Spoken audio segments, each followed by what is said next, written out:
Hi,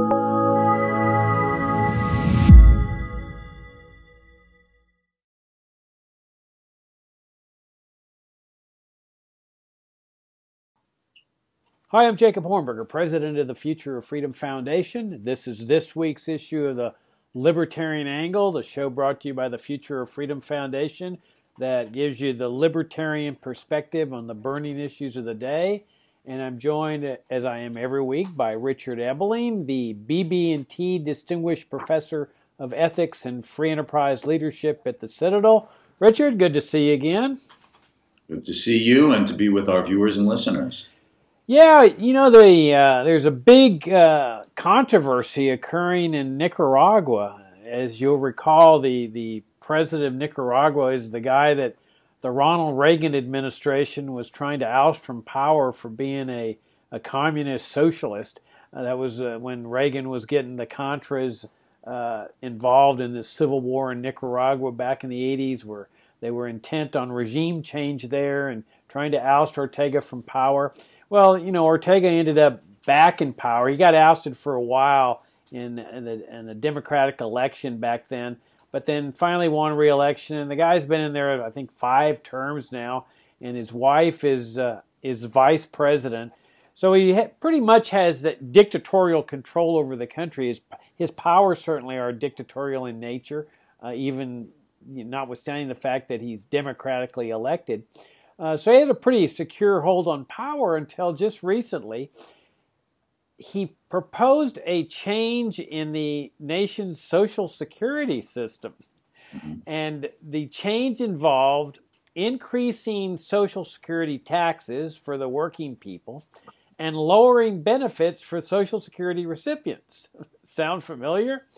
Well, why did he do this? Well, because he's faced with the same problem that the U.S. government is faced with. And that is that the amount of monies that are coming in to pay off the people who are on Social Security are diminishing. And while the monies that they're paying out are increasing. And so it's predicted that around 2019, like next year, the system is going to go broke, that the amount of revenue being brought in is not going to be sufficient to pay out to the recipients. So he proposed a reform where he raises Social Security taxes, he lowers the benefits. Well, people in the country, especially young people, went ballistic over this. That, you know, you can't do this to us, that we have a right to Social Security, and we have a right not to pay these higher taxes. I mean, it's just a classic example, Richard, of what the dole does to a people. I mean, you know, that it creates that mindset of dependency that we couldn't survive without our Social Security and our dole. And don't even think about taking the dole away from us. But hey, lower our taxes. Figure out some way to give us this dole without raising our taxes. And so the protests have actually turned violent. I mean, this is a dictatorial regime. Another fascinating aspect of this is that the government clamps down on protests, and the way they do that is with their standing army. That the army is responsible for maintaining order in the country, and part of that order is dealing with these protests and demonstrations. So 30 people have been killed. Now, of course, the obvious question arises, Richard, is that, you know, Social Security in Nicaragua, I mean, you know, Americans think that Social Security is the backbone of our free enterprise system here in the United States. I mean, aren't we taught that from the first grade, that America has a free enterprise system? And, well, certainly then aren't, you know, things like Social Security and Medicare and Medicaid and things like that part of America's free enterprise system? Well, if that's the case, then why is there Social Security in Nicaragua? This is a classic socialist country. This guy's like a communist through and through. And here he is proposing reforms to a core program in Nicaragua and a core program here in the United States. And, oh, by the way, there is Social Security in Cuba. There is Social Security in North Korea. There is Social Security in China. What's going on here, Richard? Well, what is going on is a demographic crisis that is affecting the world. Except for a few areas, parts of Africa and the Middle East, the fears that were expressed a few decades ago of the population explosion, that there was going to be this massive increase in the global population that would far exceed the planet's capacity to sustain at a reasonable standard of living the people of the world. More people relative to the food supply. Those demographics have changed. In fact, in Europe and especially in parts of Eastern Europe, people are not even having enough children to maintain the existing level of population. In other words, population decrease or stagnant in places like Italy and so on. And in the United States, we have an aging population. There are not enough people in the U.S. To be able to sustain a growing workforce that is out of the domestic population and to generate the wealth and income to provide the financial wherewithal to supply these government guaranteed pension plans, which we call Social Security. Other countries use different names for them. And this is affecting the world. Japan, China is facing this. Canada, Germany, France, England, all of them. And this is a program that began, if I can just put this in this historical context, where did modern Social Security come from? Imperial Germany in the late 19th century under Kaiser Wilhelm and Otto von Bismarck, the Iron Chancellor. This was all a way of trying to take votes away from a rising socialist movement in Germany to show that the monarch and their parliament cared for the people. You didn't have to become a radical socialist. And they were the first ones to set up what we call Social Security. It became the sort of the standard bearer that was then copied in Great Britain in the first decade of the 20th century. And then, of course, we saw our implementation of this in 1935 with Franklin Roosevelt. And it has spread around the world to both democratic and communist countries, to more free enterprise, more socialist economies. It has been taken, the idea that the state has a responsibility, to use the phrase used in Germany in the late 19th century, to provide people security from the cradle to the grave.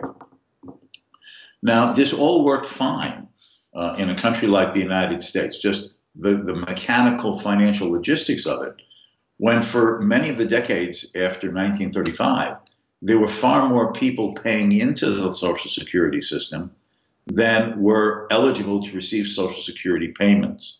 In fact, in the 1960s, if I remember the numbers correctly, there were approximately 5 or 6 people working and therefore contributing taxes into the Social Security system for every one who was retired and eligible to receive it. So 5 or 6 people had to be taxed to support one. Well, fast forward now closer to our own time. Since the 1990s and now into the 21st century, in the United States, it's at the most 3 or 4 people who are working age and contributing to Social Security to support a growing population of retired people.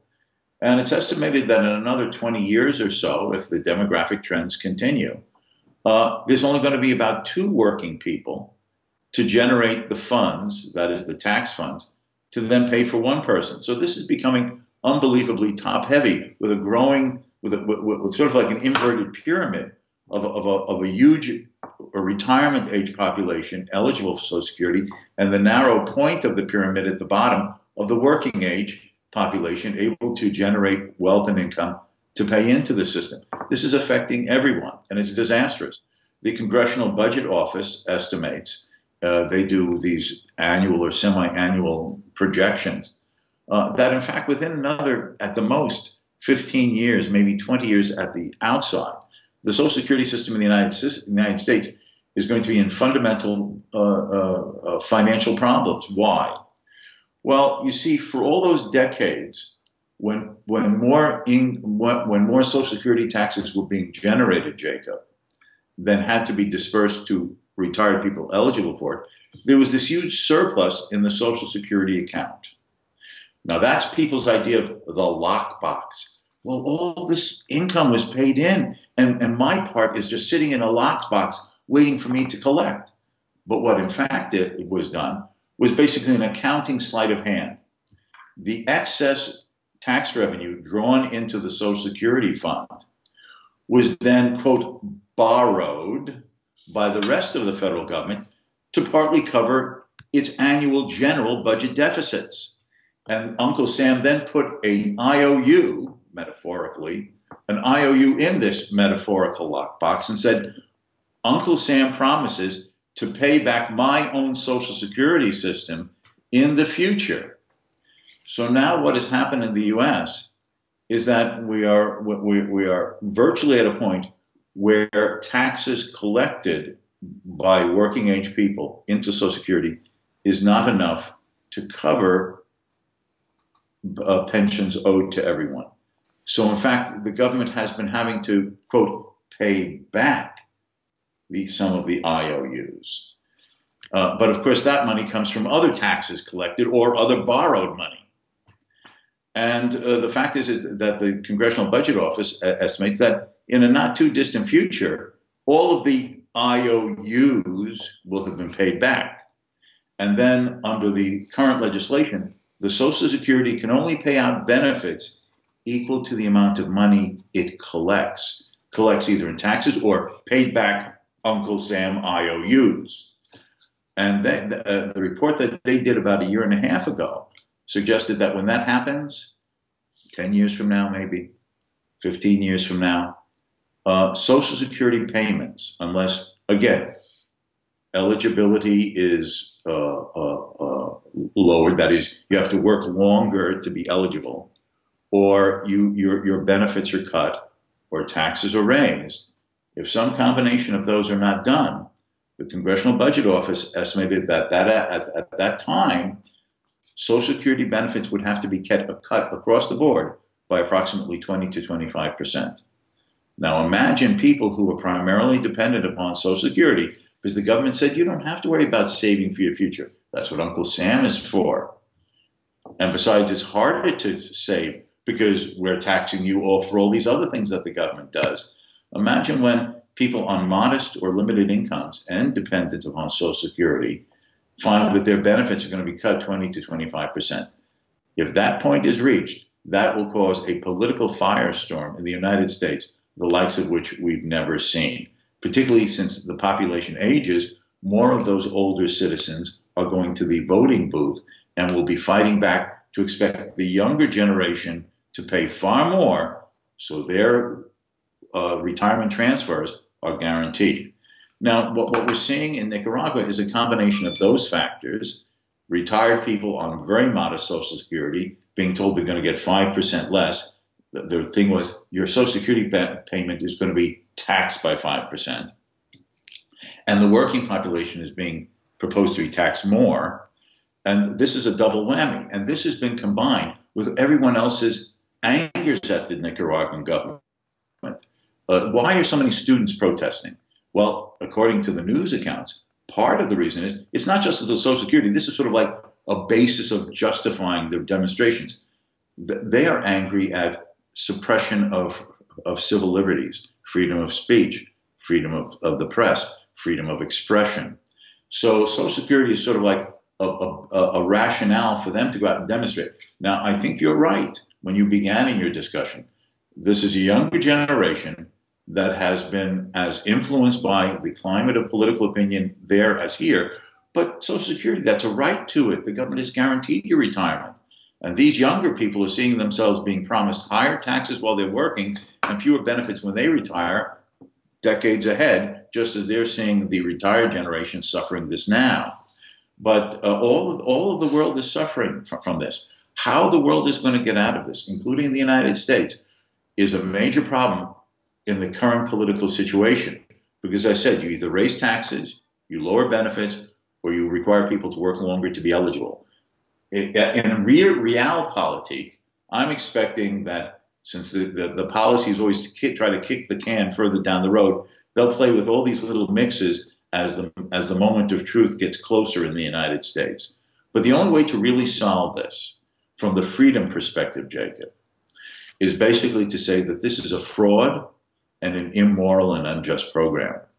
It is a taking of the income and wealth earned honestly and peacefully by people in the marketplace, and the government paternalistically presuming to know how people should plan for their retirement, their old age.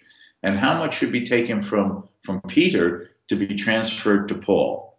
Because this basically is intergenerational redistribution of wealth. The current generation of workers are taxed and have their wealth redistributed to pay for the current generation of retired people.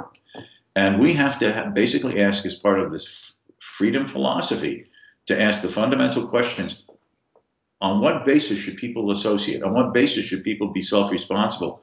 And on what basis can something be salvaged through the free market, so that people who are going to face difficult economic times, given just the demographics and the fiscal situation, of how the free market can offer private retirement, private annuities, private work opportunities, so that those who will be hit due to the actions and the scam of the government can at least save something for themselves to have some retirement with dignity, when the problem will not have been caused by the private businessman, not by the failure to tax business enough, but by a scam of government that began in 1935 and has worked as a delusional Ponzi scheme for decades, over 3/4 of a century.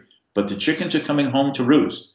And this raises the entire issue again of challenging the premises of the system, because at the end of the day, that is the only way to find some kind of solution that hopefully can minimize the harm to many innocent people sucked into this vortex of government control, so that we can then move ahead to a sound system where people will not have to worry about this problem again, looking to the rest of the 21st century and then into the 22nd. And if that seems a long way away, Jacob, I would just ask some of our viewers and listeners to think that even if that seems beyond, if they're older, their life, do they care about their children's lives? Do they care about their great-grandchildren's lives? Those are the people, their children and grandchildren, who are going to see the end of the 20th century, and the grandchildren live into the beginning of the 21st century. They're the ones who are going to be burdened with finding some answer to this, unless there's a fundamental political and philosophic change in this country. Yeah, the reaction of Americans to the same type of crisis that's existing in Nicaragua, you can't help but wonder whether their reaction would be the exact same thing as the people living in this obviously socialist country, Nicaragua. Would young people protest and say, "Oh, you can't tax us more," and would seniors be out in the streets saying, "You can't take away our right to take money from the young people of this country through the taxing process"? But your history is very important here. It's important that people understand how all this came about. That America was founded on a system of no Social Security, no mandatory retirement, no welfare state programs.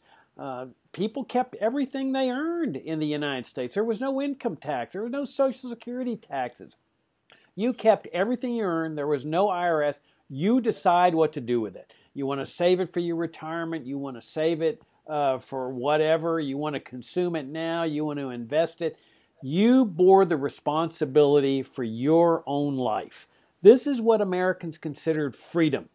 And with that freedom comes responsibility. If you don't save for your old age, you bear the responsibility. You have to live off the charity of other people. And there was plenty of charity. I mean, there was so much wealth that people, this was actually the greatest outburst of charitable activity that mankind had ever seen, because there was so much wealth in society. People were willing to help out others in need. But that was the essence of freedom, that you decide what to do with it, whether it's to share it with others, help others, invest it, spend it, whatever. And as you point out, this socialist idea originates in Germany. I mean, if you look at the website of the Social Security Administration, they don't have pictures of Madison and Jefferson and Washington there. They have a bust of Otto von Bismarck, as you called him, the Iron Chancellor of Germany, because this is where this socialist idea came from. It originated among German socialists at the turn of the 19th century. And it was, it grabbed popularity in Germany, the idea of, wow, free money, I can retire with free money. And in the beginning, there's plenty of people you can loot and plunder in the working class, and a relatively few people who are seniors.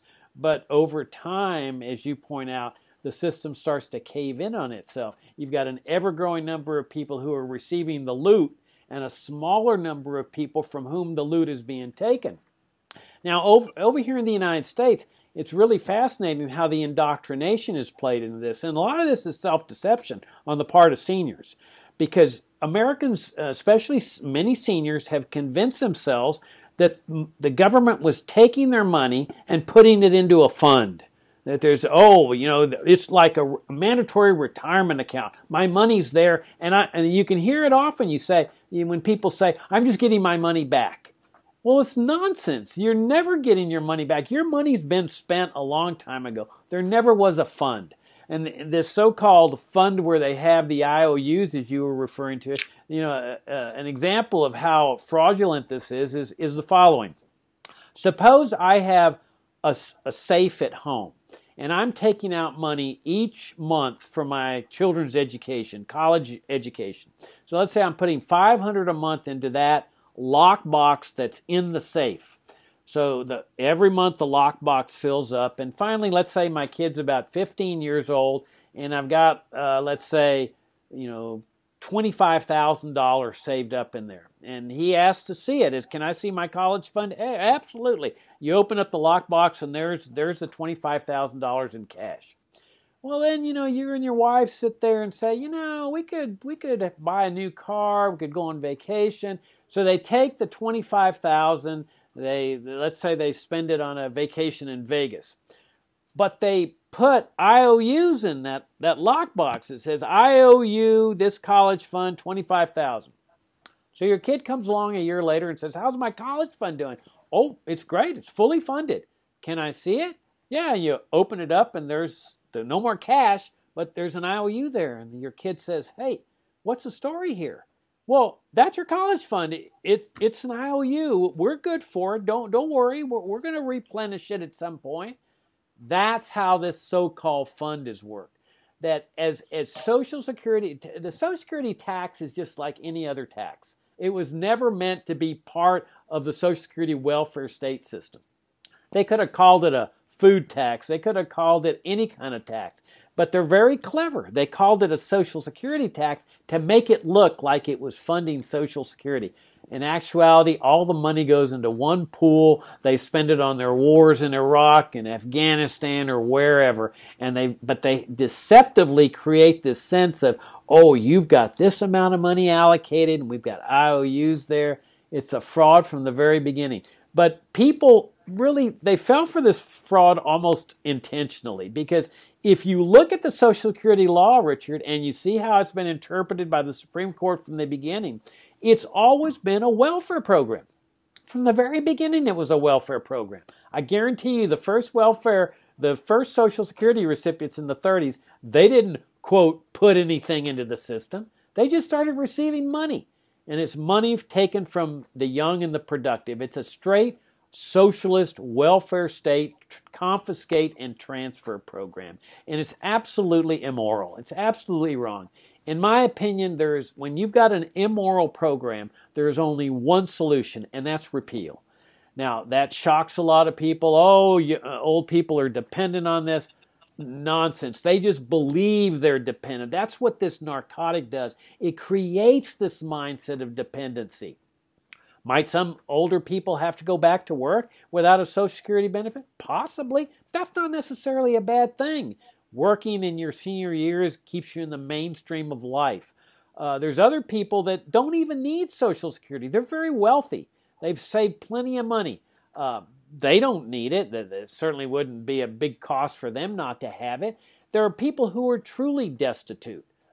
People in cancer wards or dying or whatever. They would be helped through voluntary charity. And that's that conviction that we need to get back into. The belief in ourselves, in a belief in freedom, a belief in free people, a belief in people generally. That people do care about others. If people really are in need, there's no doubt in my mind that you would immediately have the fund for former Social Security recipients. People would donate to that. They would help out others in need. But to me, that's the only solution to this program, because if we keep going down this road of socialism, we're looking at the same thing as Nicaragua. We're seeing the same thing that happened in Greece, where the whole nation goes bankrupt when the government goes bankrupt. That is the future of this country. That is the future of a free society, is dismantle this whole welfare state program. Don't try to reform it. And then the other interesting aspect of this is, we've got the other flip side of this that you and I have talked about, and that we're going to be talking about at this conference that they will mention here at the end of the program in Charleston, is the warfare state. Notice that in Nicaragua, they use their national security state, their standing army, in just the way the founding fathers of this country said that standing armies are always used. They're used to put down the protests, to put down the demonstrators. That's the real purpose of a military warfare state, a national security state, is control in order to keep people from protesting what the government's doing. If I can sort of do a slight digression on a theme that you were raising, and I did too. Maybe some viewers and listeners would say, well, that's all very well and good to say that if the system was abolished or just basically ran out of money, so that was the end of it, the free market or people's generosity will help those who then fall upon hard times having depended on programs like Social Security. That's all pie in the sky. Let me give an historical example. And I've written about it in some articles in the past that FFF has put out. And that are the friendly societies of Great Britain in the 19th century. They began in the early 19th century, during the time of the Industrial Revolution in Great Britain. And these were voluntary sort of mutual assistance associations. First, they were meant to be death benefits. The breadwinner dies, well, who will cover the cost of his burial? And workers at the lower end of the income scale, in those modest circumstances of the beginning Industrial Revolution, would put a few pennies in, pence in, and that would be their insurance to see that they could be buried, that burden wouldn't fall upon the wife and the children just fully. Then it expanded in the 1820s and 1830s and 1840s into retirement accounts, health insurance, a savings bank to help people to put money aside to be able to buy a home, a flat or a house. So at the end of the result, at the end of the day, by the end of the 19th century, the 1890s, the history show that these friendly societies, these mutual assistance societies, were covering 2/3 to 3/4 of the entire British population for what we consider the social safety net requirements of society today. All private sector and voluntary. Now, you might say, well, 2/3 to 3/4, what about those who are not covered? Well, the studies of the books of these old friendly societies show that the vast majority of the people who signed up were not wealthy and middle class who you'd say, well, could afford insurance policies. The vast majority of the members were at the lower income brackets. The people who realized that precisely because their incomes were very modest, if hard times fell upon them, a health problem, or what happens when they can't work anymore because of age or physical disability, I'd better, out of my modest salary, buy into a few of these insurance programs through the friendly societies so I and my family will not have to worry, or the hardships will be minimized rather than maximized. The result was the poor and the lower income groups were the ones who signed up through voluntary contributions to these friendly societies. And those were the cushions of this. And it was very effective. Now, the question might be, well, why did they end? Why did Britain itself send up a welfare state? Because in the first decade of the 20th century, the then Prime Minister, Lloyd George, went on a visit to Imperial Germany. And he took one of his cabinet members along with him, Winston Churchill. And they were greatly amazed by the emerging and paternalistic and caring German welfare state. So Lloyd George came back, and with the active support of his cabinet member, Winston Churchill, they pushed through, in the first decade of the 20th century, Britain's first step towards the welfare state through their version of Social Security. And then it just grew from there. And the problem was that once this was happening in Great Britain, the British government was taxing the general population and then began giving these welfare and health care benefits for free. Well, the friendly societies were collecting premiums from the members. And as I said, however modest, even from the low-income people. Well, if now the people are being taxed more, to provide the free government service, how could the friendly societies compete against free? So they started losing members because people couldn't afford it. And people slowly but surely, as the government programs expanded, shifted to there because that's what they're paying taxes for, and diminished their membership and their participation in the friendly societies. Basically, the British welfare state crowded out the private sector friendly societies, which had worked vibrantly and successfully for decades and decades in the 19th century and the very beginning of the 20th century. It was the state destroying the private sector's answers to many of these social problems. It did work. It made people have cushions. An idealistic utopian world of cushions, no, but a very effective one for many of the most people most in danger of hard times. Government destroyed it. It wasn't a failure. It can happen again. It could emerge out of the ashes of a failed government social security and healthcare system. But unless we begin the process of reducing and repealing and abolishing and lowering the taxes so people have more money to feed into these new modernized variations of a friendly society, groups of associations, we will never escape from this disaster. No, and it's a beautiful political scheme. You get people on the dole, and now you got them.